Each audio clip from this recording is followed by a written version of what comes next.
Welcome to Gift of Life, the Organ Transplant podcast. These are the stories of those who have received, given, and who are waiting for the gift of life, organ transplantation. Now here's your host and heart and kidney recipient, BJ Odom. Welcome to Gift of Life, the Organ Transplant Podcast, a place where we journey through the incredible world of organ transplantation. I'm your host, BJ Odom.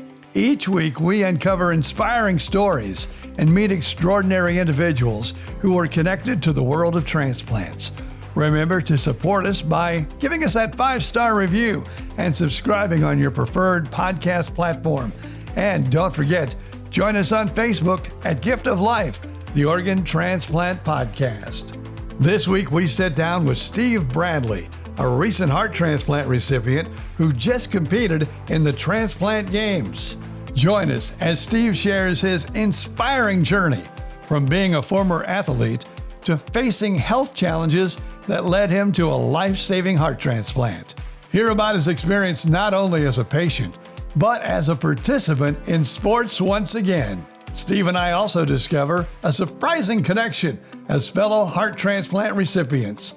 So let's dive in and get to know Steve just a little better. BJ, I'm Steve Bradley. I'm 63 years old. I'm from a family of 11. And I had the incredible gift of a heart transplant. In August 13th of next month, I'll celebrate 3 years of a heart transplant. Congratulations. And thank you. And I want to hear your story too. That comes on the heels of having been, I was diagnosed with my old heart disease, hypertrophic cardiomyopathy, HCM, the old athlete's disease. And it took me 20 years to go into heart failure. I had a guy who died 20 years ago suddenly of HCM. And I had the gift of, although I got very sick, I now have a new lease on life with my new heart. So that's how we ended up talking today, BJ. All right. Well, my story kind of started at birth, really. I had a bad heart from birth. My parents were told I'd live to see about 14, 15, 16. That's all they could hope for. An experimental surgery called transposition of the great vessels came along. And about, I think it was 1968, before you were probably, well, no, I guess you were born by 68. 1960, I was born, November of 60. Okay, yeah. So when you were 8 years old, it was an experimental surgery. I was one of the first in the country to have it because most people that had my condition were already deceased. Of course, today now they do the surgery. I actually think they do it in the womb still, while it's, still in the mother. So that got me to where my weak side was doing all the work. My weak side of the heart wasn't doing squat diddly. And by the time I got about, in my 50s, it said, I'm just worn out. I'm done with this. And so I had my miracle there where I got my heart transplant. So that kind of tells you a little bit about where I came from. And that Where was, did you get your heart, BJ? It was actually a Tampa General Hospital. I was laying there. I don't know if you ever had a swan in you or not, but yeah. I was laying in there, had the swan in my neck. It was my last day to be in the hospital because they'd only allow you in for 10 days, and then they'd have to throw you out. But they wanted me in because my heart was so bad. They said, if you're in the hospital, it's going to put you up a little bit higher than, you would normally be. And so it was my day to leave the hospital. And this was like my third or fourth trip of staying 10 days in a row. But it was like my last day there. I was going to have to go home for 5, come back. And then, of course, boom, it happened that last day. Well, actually, it didn't happen until the next day, but I got to stay and the heart was mine. And I guess, as they say, the rest is history. What hospital was that, BJ? Tampa General Hospital. And your transplant was where? At Cleveland Clinic. But the guy that transplanted me, the thoracic surgeon, came from Tampa General, Dr. Cedric Sheffield. So he Wow. very well could have been your surgeon. It was. That was my surgeon indeed. And I never will forget when he came into my room, to tell me, to introduce himself as my surgeon. Now, let me ask you this. He was a great doctor. He did an awesome job. But when he first walked in, I says, man, this guy just does not look like a surgeon. So Dr. Sheffield is the coolest guy on earth. We have a picture in our house of his hands. We see him a month after surgery, and my wife says, hey, Dr. Sheffield, can I take a picture of your hands? He goes, you don't want my hands. I'm an old farmer. And we have that picture up on our wall. And I got transplanted during COVID, and he wasn't cutting his hair back then. And so here's this little, slightly overweight, very, very laid back black guy with, who was the boxing promoter that had the big hair? Shoot, what was his name? And I see him too. That's the worst part about it. Oh, what is his name? That was him. I could picture him. So he's the guy that I meet, and he was the most laid back. And so the Cleveland Clinic recruited him out of Tampa General to start their transplant wing, heart transplant wing. So you and I share that alike. Isn't that cool? That's pretty amazing. And of course, we would have never met if, as far as both getting transplants, but in different hospitals. Now, Cleveland Clinic, was that the one in Miami, was it? Well, it's Weston, which is just outside of Lauderdale. Okay, yeah, all right. Because it's Weston. So it's becoming, the mothership, of course, is up north, and this is becoming a more, I was being followed at the Cleveland Clinic for my old heart disease. So when I went into heart failure, it was logical to get transplanted there in their facility, and I was listed there, and that's where I got my heart. And it's really funny. You were living in Weston, and when I got my heart transplant, he was my cardiologist, Dr. Weston. So, wow, this world is really starting to get strange with us communicating here today. BJ, there's not a ton of us. The link between the two of us today is Gary Rosenbaum. I'm living in Sarasota, Florida. I've been told that I'm going to die if I don't get a heart transplant. Nobody's given me any heads up that that's even an option, either the dying part or the transplant part. And the next day, the front page of the Herald Tribune is this guy with a USA jersey on, cyclist. And then I'm looking, and I look a little closer, and it says the World Transplant Games in Italy. It's got Gary Rosenbaum, and he lives in Venice, Florida. I said, holy sugar. So I said, I don't know, Gary, but man, they just told me I'm going to die if I don't get a transplant. I don't know what that looks like. So I said, I'm going to Google Gary Rosenbaum. I find an address, and I send a snail mail letter to Gary. I don't know if this is the Gary from the paper, but blah, blah, blah. He's now a very good friend. He's my transplant mentor. He's the one that you talked to that introduced us. Oh, okay. Now, what's really funny in my story is I found out I was going to need a transplant. I was doing morning radio in Fort Myers, Florida. And so I joined this organization, a support group to try to learn more about transplants. And I said, okay, let's have this guy on the air. He had a transplant. I need a transplant. It'll be, great radio. And he has kind of like become my heart buddy too. So amazing stories out there. That's a good story. So, well, I don't know about you, but when they told me that, I was scared to death. And so, but Gary, there was a picture of the paper of Gary. And so I used to be an athlete many years ago till I couldn't compete anymore because of my old heart disease. But that really appealed to me. And that really gave me give me a different, not purpose, because I don't need purpose, but it gave me a different perspective of how life might look as a transplant recipient. And here we are. Now, let me ask you this question. When you met him and he looked healthy, as probably he did, I'm going to guess anyway, and you're going, Yep. wow, this guy had a heart transplant, and that gave you hope and drive as it did me when I met my guy, Mike Terry. I saw him and I go, wow, this guy looks pretty normal. You know, BJ, I don't know about you, but when I was sick, well, couldn't walk across the street, you know, and I didn't know. I had no clue what all this looked like. I didn't know any statistics. I didn't know what my survival rate. I didn't know what it looked like on the other side. And they really don't tell you because, you know, half the people that need hearts get hearts, the other half don't get hearts. So all I was focused on was doing what they told me to do make myself available to get the heart. So I didn't know whether Gary was a normal heart transplant patient or abnormal. And I still don't really know because I don't know about you, BJ, but I'm just going to be the best version of me. And I happen to have a new heart. But what I think I know is that how post-transplant feels is different from me, is different for you, is different from Gary. We have different issues, concerns, worries.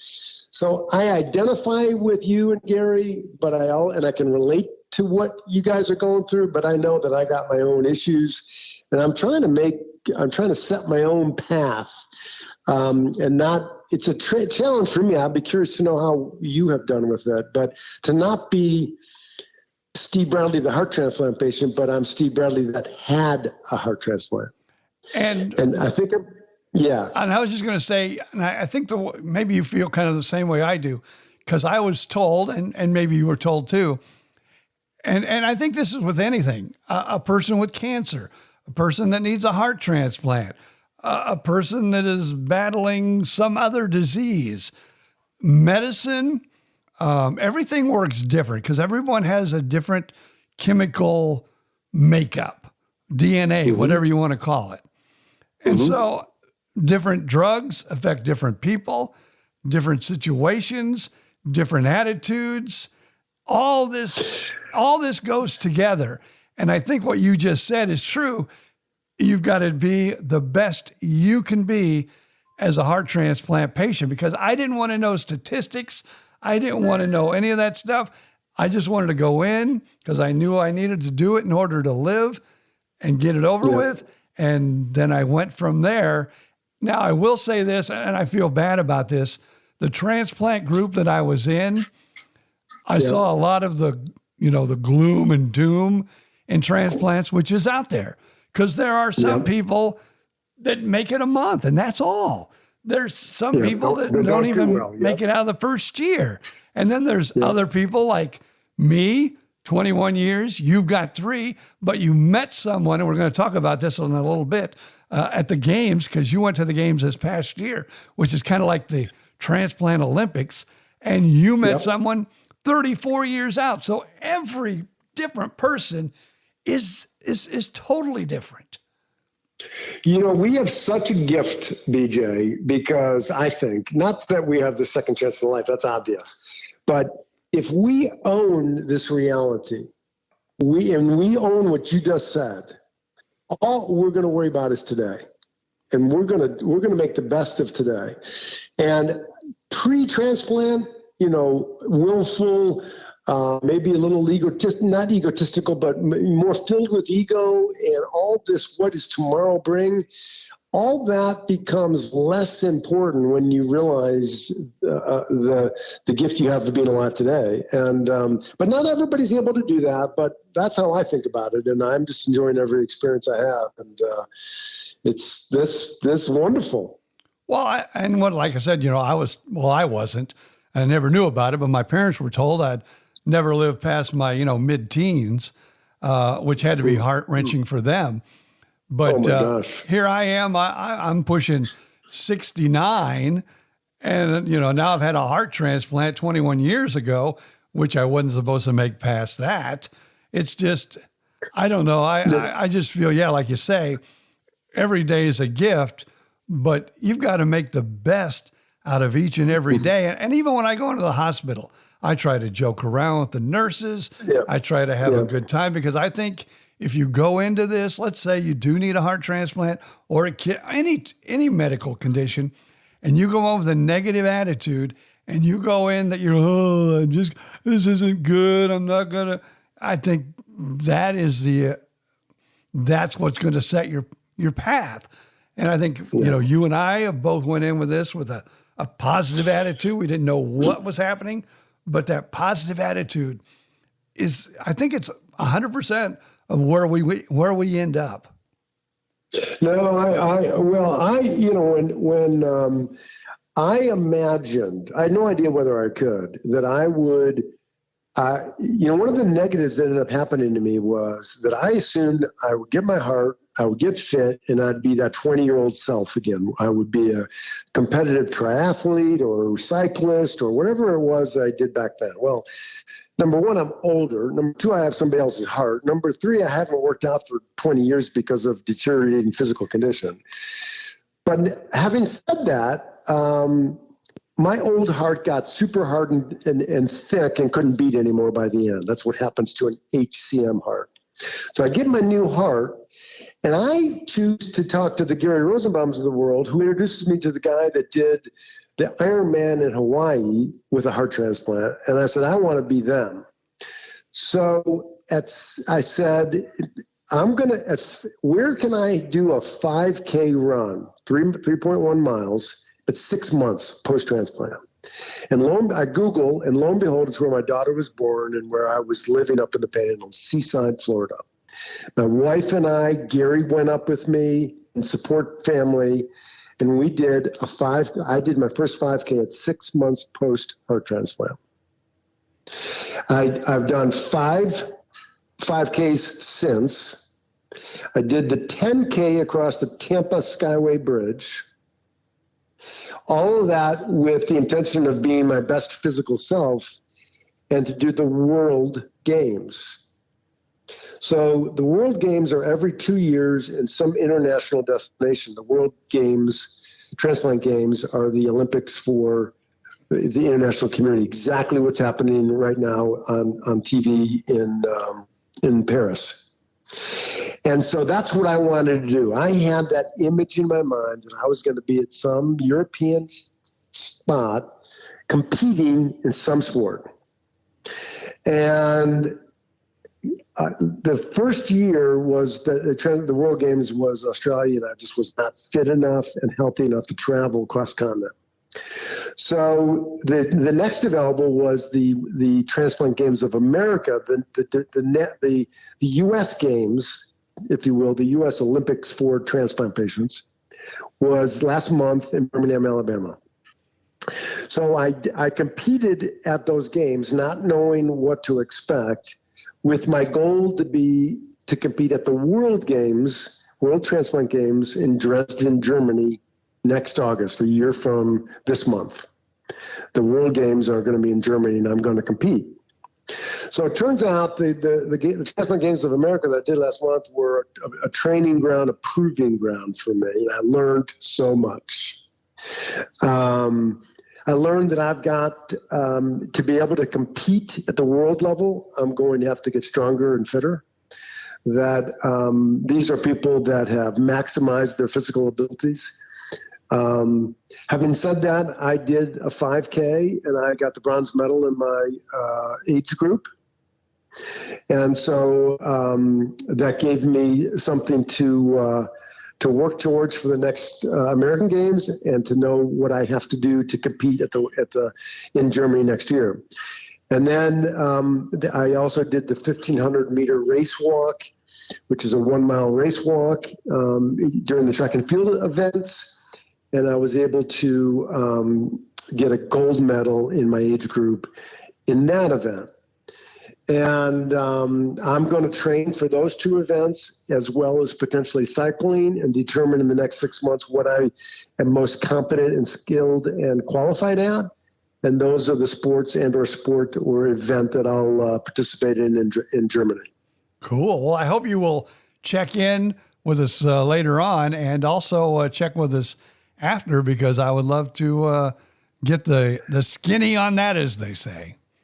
Well, I look forward to sharing it with you. And I go to Orlando very, somewhat frequently. Love to sit down and have a coffee and chat with another gift of life like you. Oh man, that'd be my pleasure too. I think we could become besties, as the younger people say.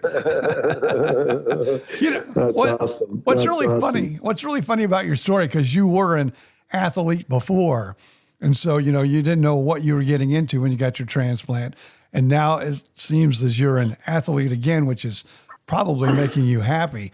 Now, in my instance, and I hate to talk about me during your segment because this is really all about you, but see, I was sickly as a kid.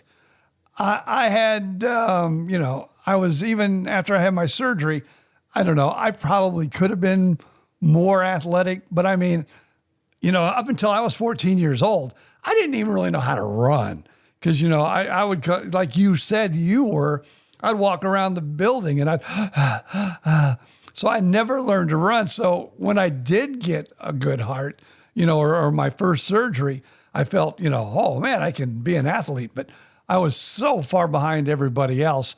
And I'm clumsy as hell, but my son was athletic and is athletic. But I'm not. But when I got my transplant, that was my change in life because I felt better and here I am, I'm in my 50s now, and I felt better than I had in my entire previous 50 years of life, when I got that transplant. So that's what it did to me. Hey, BJ, Gary Rosenbaum was not a competitive athlete before he got his heart transplant. I think he's got 8 years now. And he is convinced, his wife will tell you the same thing, that he got an oversized athlete's heart. He now is incredibly competitive on the cycle, on the bike, in world and national games. And so here's a non-athlete that gets, this special supersized heart. And I don't know if that's literally true, but I'm imagining you and is now cycling. So these transplant games are not all about the cardiovascular or skilled competitions that you think of. They definitely accommodate. There were many people that came to these games that were not athletic in the sense that we classically think of. But I'll challenge you, BJ, to go. It has not been identified, but in 2 years, Transplant Games in America will be in another destination in the U.S. And I'm going to compel you to come because you don't have to be an athlete to participate, and you will see more Steves and Garys. And that's a fraternity that, I'm very proud to be part of. Cool. Well, yeah, I could definitely be in the crowd going, go, Steve, go. No, I'm gonna get you. Let me tell you, there was foosball, there was table tennis, there was bean bags, or what they call it, something else. They don't call it bean bags. Cornhole. So, but it was the community that came together, and anyway, when we have that coffee, I'll guilt you into making sure you come and not just show up, but compete. I could maybe play cornhole. That might. You can play cornhole. Yeah, I'm going to guilt you into going. I'm going to say, listen, there was a 35-year-old, 80-year-old that was there, and we probably need to wrap this up, but for your sake, because they don't want to hear us talk much longer. But I have a sticker on my car. It says Team Steve. Donate life. It's the sticker for organ donor procurement. And my daughter is out in the crowd trading state pins. So they, just like the Olympics, everybody trades pins from their state I was a member of Team Florida. Cool. And she comes across this guy, BJ, Steve, not me, another Steve. And this sticker has gone viral. Steve is a heart transplant recipient, just had a brain tumor taken out. He still has the stitches in his head. But he's cured from his tumor. And he was going to show up, and he participated in track and field. I watched him as his bald head, sutures flying as he went around the track. And I have a sticker on my car. People think it's for me. It's for this Steve. So if he can do it, BJ, you can do it. No excuses, BJ.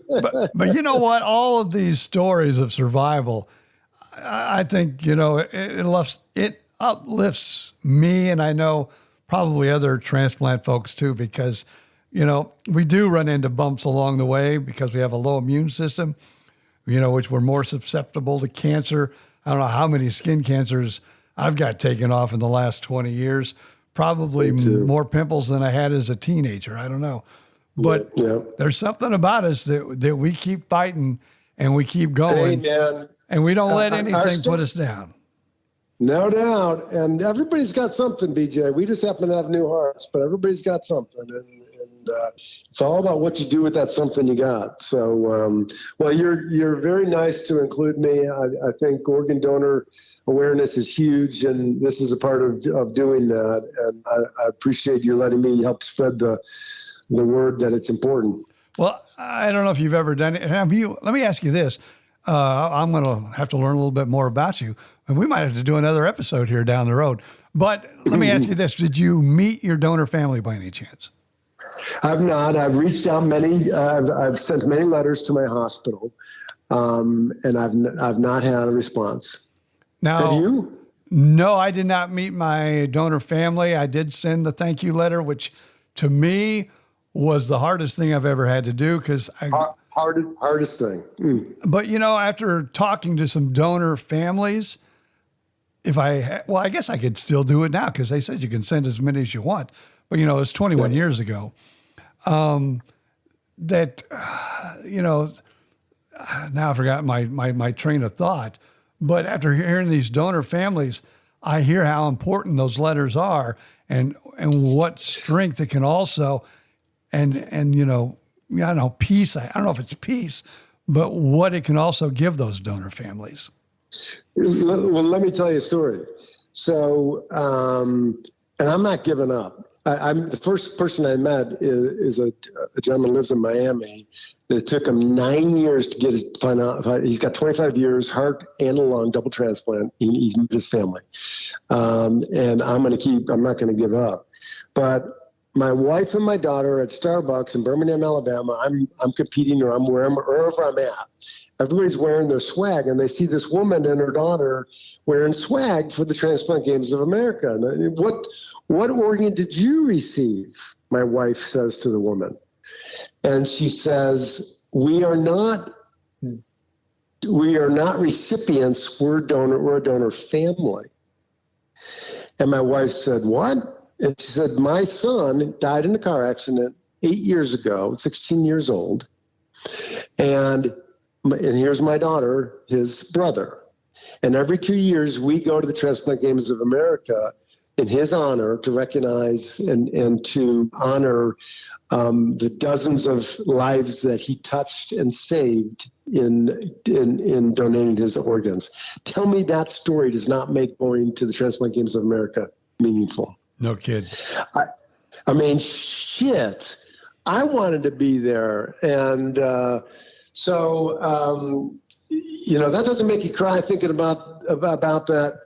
Nothing will. And so 2 years from now, you and I are going to go to wherever the heck it is, and we're going to put ourselves in the middle of those conversations and be thankful. That sounds like an awesome idea. Now, I do want to tell you this, and I'll tell all of our listeners also, episode 8 is the one to hear. And I hope I don't crack up now because I know you've been through what I've been through. But to hear the donor mother talk about hearing that heartbeat for the very first time in her recipient, oh my God, that took me to the ground. Wow. So you've had that episode? Yes. Episode 8. Wow. It's very touching, very emotional. And I had to ask her because she talked about it.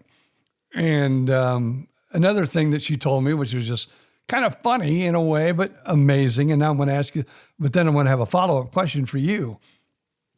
They met, the recipient and also the daughter, which was not a child. She was a grown-up daughter at the time when they met. And I guess he, for some reason, took some leaves off the ground because it was fall time. And I don't know why he did this. I don't know what made him do this, but he picked up the leaves and he threw it at the daughter. And the daughter started crying. And the gentleman apologized. I don't even know why I did that. I'm sorry. She said, her brother used to do that to her all the time as kids. Oh my God, BJ. I've got chills. I know. And imagine, me, Mr. Wimpy-eyed anyway. I don't know if it's the meds or what, but, I'm hearing this whole conversation for the first time, and it's the mother, and I know I have a heart beating in me, and I'm going, oh my God. That is a story I so appreciate that story. My God, it makes me cry thinking about that. I know. I'm so glad that you told me that story. Oh, gosh. So now I've got to ask you this, and I give it 2 reasons though. I had my transplant the same year the Tampa Bay Buccaneers won the Super Bowl. Yeah. So I was in and out of the hospital many, many times.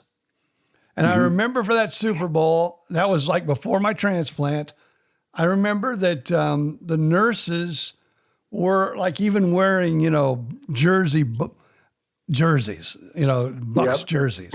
Because it was big, Tampa, they're going to win. And this is not Tom Brady. This is way back when they won it back in 2003. Yep. And so I was never a football fan, never in my life. Now, was it from that experience? But it seems like after my heart transplant, I started enjoying football. And now I have to watch the Tampa Bay Bucs play every Sunday. Is it because of this heart I have in me? Or is it because I was in the hospital? And that drives me crazy. And I know that's a strange thing to say. So when you ask that question, I've been asked that question by non-recipients they just imagine what you just said. But I think with the previous story of episode 8 is also very telling that there is that souls do, whatever terminology you want to use, do live on. And I believe that it does. I don't have a story of leaves being thrown that I can point to, or watching a football match, but I can tell you my life is so incredibly different than it was before transplant. How much of it is because of the essence of the heart that I received, I don't know.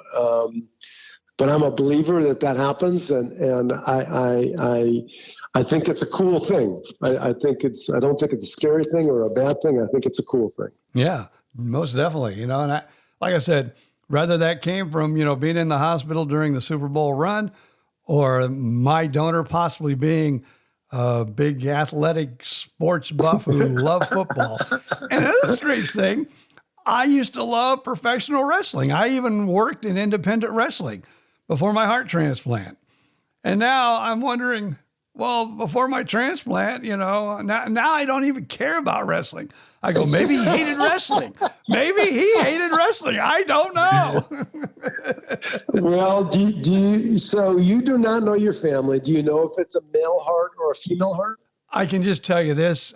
I have friends in Tampa, and they know when I got my transplant, and they know that they don't know the person personally, but from reading, Tampa Bay papers and news, watching the news, because I wasn't from Tampa Bay.